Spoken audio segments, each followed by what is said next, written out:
You're the England manager right now, Jody Morris, England manager, got a ring to it. There you go. Who makes your team for the first game against Iran in November?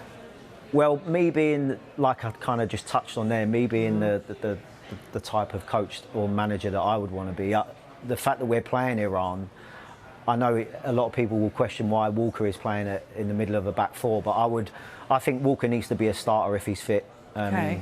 But because we're playing Iran, and I think Iran will be camped in their half and be waiting for us to break us down. If I was to play a three, which I think later on in the tournament, it certainly could be something that I would look at, whether you went Walker, Stones and Tomori, or Maguire, or maybe Ben White with James and Chilwell, or maybe Saka out wide in a back five. I've gone for a 4-3-3 because I purely think that we're good enough to dominate possession, and we'll have an opportunity of getting more attacking players into the box, which I think when we play a back three or five,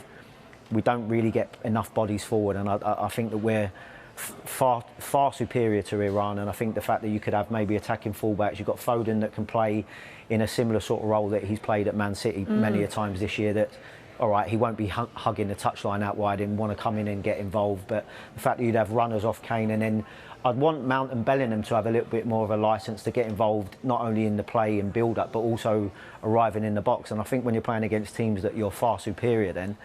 I think it's a waste if you're having kind of like a Rice and a Bellingham and sitting in front of a back five, if you like, and then maybe not committing enough bodies forward. So that would be my starting lineup to Iran, but